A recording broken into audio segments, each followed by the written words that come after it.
Bulletin में सबसे पहले बात नरेंद्र मोदी को लेकर। बिहार में बीजेपी और जेडीयू में आर पार की लड़ाई छिड़ चुकी है। जेडीयू के तेवर भी और तल्ख होते जा रहे हैं। अब जुबान संभाल कर बात करने की नसीहत दी जा रही है। जेडीयू के नेता संजय सिंह ने गिरिराज सिंह पर हमला बोला, जो नीतीश कुमार के बयान पर खुलेआम नाराजगी जता चुके हैं। यहां तक कि अब रिश्ते तोड़ने की भी धमकी देने से नहीं हिचका जा रहा।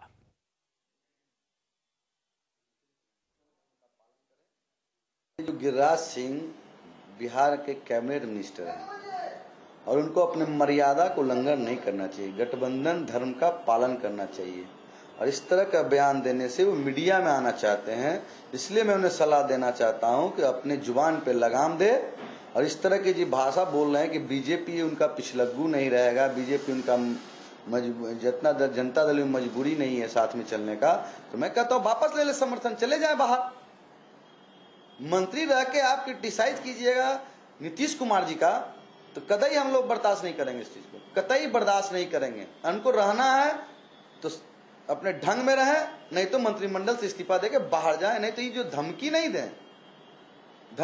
दें, जो आदमी म्युनिसिपैलिटी का चुनाव नहीं जीत सकता है, वो लंबा लंबा बात रोज मीडिया में बोल रहे हैं। इसलिए हम लोग बीजेपी के मोहताज नहीं है। ये घमासान फिलहाल तो कतई थमता नहीं दिख रहा। आज महंगाई के खिलाफ पटना में बीजेपी के प्रदर्शन के दौरान नरेंद्र मोदी के पोस्टर भी देखे। मोदी के समर्थन में नारे लग रहे थे, तो संकेत साफ है कि बिहार बीजेपी का एक खेमा जेडीयू के सामने झुकने को तैयार नहीं है। पटना में प्रदर्शन की अगुवाई कर रहे नेता रविशंकर प्रसाद मोदी के सवाल को टाल गए, लेकिन बीजेपी के सभी नेताओं को सेकुलर बताने से नहीं चूके। लेकिन तल्खी इतनी कि किसी भी मुद्दे पर अब जेडीयू नेता बीजेपी पर सीधे वार करने से नहीं हिचक रहे। जिस तरह से कुशासन किया है यूपीए ने, महंगाई भ्रष्टाचार से लोग परेशान हैं, उसके खिलाफ हमारा संघर्ष है। और जदयू और एनडीए में भाजपा दोनों की मजबूती बहुत है। मैं आपसे इतना ही कहना चाहता हूं। मेरा सवाल ये था कि प्रणब मुखर्जी वित्त मंत्री क्या सक्सेसफुल नहीं थे? क्या कोई भी वित्त मंत्री होता उसकी यही दुर्गति होती। उसके जगह पर हमको लगता है कि अगर रविशंकर जी को भी बैठा दिया जाए तो इससे बेहतर स्थिति नहीं होती। और हम ये मानते हैं कि देश का ये दुर्भाग्य है इस मामले में कि जनता के पास आर्थिक नीति के मामले में कोई विकल्प नहीं। इसका मतलब 91 में जब नरसिम्हा राव की सरकार में इन्होंने पहला बजट पेश किया था, जिसको ऐतिहासिक बजट माना गया, मनमोहनिक इकोनॉमी माना जा रहा है, वही आज चल रहा है। और बीच में उस समय जो भारतीय जनता पार्टी कहती थी कि हम स्वदेशी की आर्थिक नीति चलाएंगे। नरेंद्र मोदी को लेकर घमासान पहले से मचा था। उबाल मुख्यमंत्री नीतीश कुमार के सेकुलर पीएम के बयान के बाद आया, जिसके बाद राष्ट्रपति चुनाव में दोनों पार्टियों ने अलग अलग राह पकड़ ली। प्रणब मुखर्जी ने समर्थन देने के लिए जेडीयू अध्यक्ष शरद यादव और मुख्यमंत्री नीतीश कुमार को फोन पर बधाई दी। सबसे बड़ा सवाल यही है कि क्या ये सब नए सियासी समीकरण के संकेत हैं और बिहार में गठबंधन की गाड़ी कितनी दूर तक खिंच सकेगी। इसी बीच बीजेपी ने जेडीयू से प्रणब को समर्थन देने के फैसले पर पुनर्विचार को कहा है, लेकिन जेडीयू ने इसे सिरे से खारिज कर दिया। प्रणब मुखर्जी को समर्थन देने का ऐलान किया, प्रणब मुखर्जी को देने का समर्थन का ऐलान किया, न कि कांग्रेस पार्टी को। जब राष्ट्रीय अध्यक्ष ने यह फैसला ले लिया, जनता दल यूनाइटेड ने जब फैसला ले लिया, तो फिर पुनर्विचार का सवाल कहां है? पुनर्विचार सवाल ही नहीं उठता। मंत्री गिरिराज सिंह को मनाने में जुटी बिहार बीजेपी, लेकिन तेवर ढीले करने को तैयार ही नहीं मंत्री जी। गिरिराज सिंह की नाराजगी किसी से छुपी नहीं है। नीतीश कुमार के सेकुलर पीएम वाले बयान पर सबसे मुखर कोई रहा तो वो गिरिराज ही थे। इसके बाद तो वो ना तो कैबिनेट की मीटिंग में गए, ना बीजेपी की बैठक में। इस नाराजगी के बाद मनुहार भी शुरू हो गई। बीजेपी नेता नंद किशोर यादव गिरिराज से मिलने के लिए पहुंचे। वो तो कुछ नहीं बोले, लेकिन गिरिराज सिंह की नाराजगी अभी गई नहीं है। नाराज किस बात को होंगे, लेकिन जो हालात पैदा हुआ उसमें थोड़ी सी दुविधा तो हुई। गिरिराज ने लगे हाथ जेडीयू प्रवक्ता शिवानंद तिवारी को भी लपेटा, जिन्होंने कहा था कि नरेंद्र मोदी की वजह से एनडीए लोकसभा चुनाव हारा था। कि साहब 2002 में गोधरा में जो दंगा हुआ और अटल बिहारी वाजपेयी ने नरेंद्र मोदी की सरकार को बर्खास्त नहीं किया, इसलिए अटल बिहारी वाजपेयी की सरकार चली गई। शिवानंद जी हमारे वरिष्ठ नेता है वो भूत में ज्यादा जाते हैं, उनको भूत पकड़ लिया है। वर्तमान में रहने की आवश्यकता है। इस पूरे घमासान में बिहार बीजेपी बटी हुई नजर आई। नरेंद्र मोदी के समर्थकों की कमी नहीं है, ना ही नीतीश के चाहने वालों की।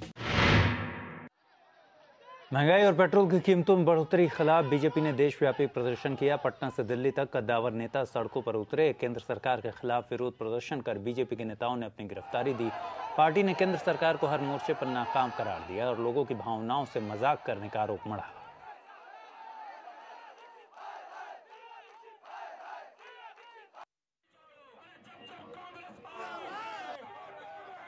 पेट्रोल की कीमत वो बढ़ाएं, जनता को परेशान वो करें, 1 लाख करोड़ से ऊपर का पैसा वो कमाएं एक सेंट्रल एक्साइज पर और बाकी कस्टम ड्यूटी पर, और कहें कि आप कम करिए, ये गलत है। दूसरी बात है, जहां तक बिहार में बिजली का सवाल है, इसलिए तो हमारी ये मांग है कि बिजली के बारे में गोल बोल उपेक्षा की जा रही है। यहाँ प्लांट के लिए लोग देते हैं आवेदन, उनको कोल ब्लॉक का आवंटन नहीं होता है। आपको मालूम इसलिए मैं कहना चाह रहा हूं कि ये पूरा विरोध उसी लिए है, महंगाई के लिए, दोहरे मानदंड के लिए, डिस्क्रिमिनेशन के लिए। बिहार में जूनियर डॉक्टरों के हड़ताल का दायरा बढ़ता जा रहा है। पीएमसीएच और डीएमसीएच के बाद अब एनएमसीएच के जूनियर डॉक्टर भी हड़ताल पर चले गए हैं। इसके चलते 3 बड़े सरकारी अस्पतालों में स्वास्थ्य सेवा चरमरा गई है। हड़ताल के चलते मरीजों का हाल बेहाल होने लगा है। तीमारदार इधर उधर भटक रहे हैं। आम दिनों में खचाखच भरे रहने वाले पीएमसीएच का बच्चा वार्ड अब खाली दिखने लगा है। इसके अलावा डीएमसीएच और एनएमसीएच के मरीजों का भी बहुत बुरा हाल है।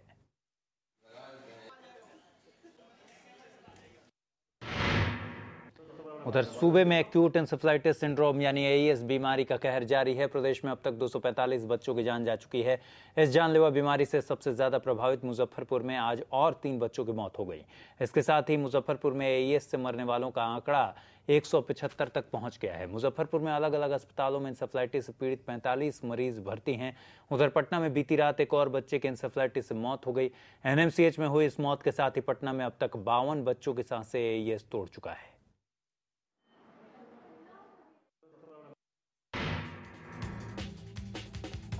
पानी के लिए तरसते हैं मरीज, पानी के लिए बहाना पड़ता है पैसा।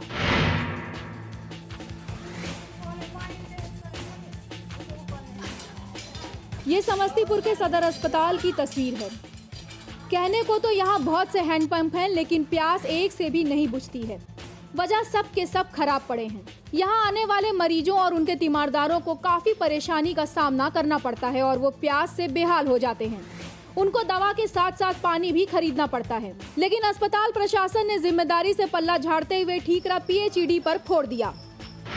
हमने लिखित रिक्वेस्ट कई बार किया है, 1-2 बार उनके पदाधिकारी आकर जांच करके भी गए हैं, लेकिन इसका सही क्या सॉल्यूशन होगा, वो सॉल्यूशन हमेशा पीएचईडी को ही निकालना पड़ेगा। बिहार में स्वास्थ्य सेवा बदइंतजामी की शिकार है। दवा की बात तो छोड़िए, यहाँ के लोग पानी तक के लिए तरस रहे हैं।